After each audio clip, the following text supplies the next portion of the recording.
I love animals. Let's talk about having fun killing them. If something demands time, it needs to offer something in return. For an encounter, that means it must entertain on a gameplay level, but it must also reveal something about the world or its creatures, or it needs to push the story forward in some way. So the worst thing a fight can be is a pause, just a meaningless detour that neither challenges or enriches. So let me show you how a good encounter, even a short one, justifies its existence. My guest star for today are the Mantis Bride and her consorts. The Mantis Bride and her consorts are the perfect example of how a random encounter still tells a clear, cohesive story. They prove that even a short, self-contained fight can carry structure, emotion, and a theme. This video also serves as a showcase how to design and utilize giant beasts who are continuously done dirty by designers and DMs alike. So let's talk about that first. Despite my initial statement, and please put the pitchforks away, I love animals. They are amazing. Even the most basic creature, when seen through the lens of defamiliarization, beat out the most fantasy creatures. So show me the dragon that would be able to stand up against a scaled up pistol shrimp.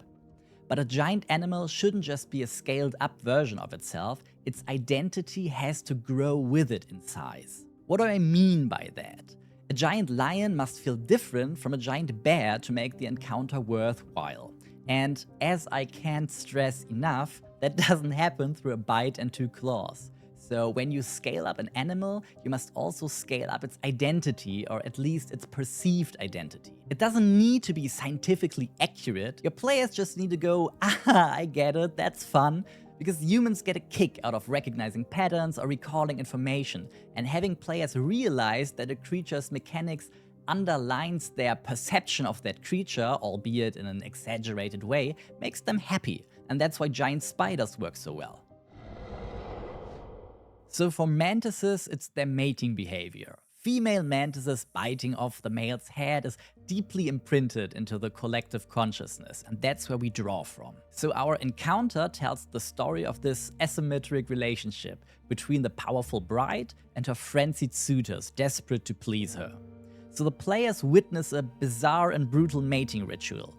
At first, the consorts attack like in a standard combat encounter. It's a familiar rhythm, an easily recognizable threat. Then the bride enters, and her presence reframes everything. She's larger than the others, and the consort's behavior changes. They begin offering grappled players as gifts to her, desperate to please her, and she can then reward them or punish them by eating them. And the fight then plays out organically without a word of exposition necessary.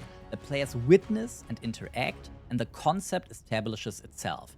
First we have the chaos, then they see the pattern, and then we have comprehension. And through this comprehension of the established relationships, tactics and interactions begin to form. Kill the bride and the males will scatter, kill a consort and the bride will erupt in fury. So every mechanic reinforces this clear system. And because the encounter is systemic, players are free to read and to react. And what do I mean by that? Clever groups may then exploit the relationship between the queen and her consorts, or even find roleplay solutions for a combat problem. Perhaps they can speak with animals to reason with the consorts, convincing them not to die for their fickle bride. Maybe they persuade the bride that she doesn't need her stumbling admirers at all, that she can seize her own freedom.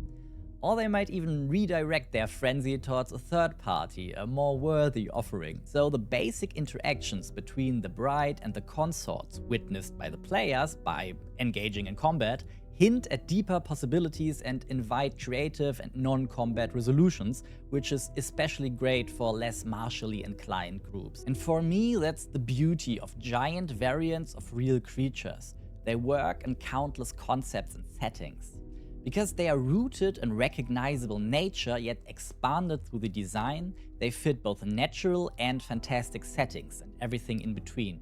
So the mantises can work equally well as regular jungle predators, as guard beasts of a fey queen, as sword masters, trained companions, or the centerpiece of a collector's menagerie, inviting disaster. And if I did my job well, you read the stat block and you already see the outline of your session forming. Take the immersive integration and the tactical guide, and all of the clerical work is already done. All that's left to you is weave the creatures into your world and focus on the story you actually want to tell, and you will get a great encounter out of it. It's because great encounters operate on multiple levels. They provide fun and variety for entertaining gameplay, they teach players something about the world, and they convey images and associations that point towards a larger theme. After the confrontation with the bride and her consorts, the player's perception of those motives will be sharpened, and you can later build on that in your story by mirroring or reversing the situation. So, good encounters entertain. Great encounters do more. They expand how the players see your world and the story within it. Like great encounters, I hope I earned my stay in your life. If you like what you see, help this male consort to please his bride by liking, sharing, and subscribing. And checking out our Patreon if you like to see more lovingly handcrafted creatures, more spells, more loot. And take care and see you with the next release.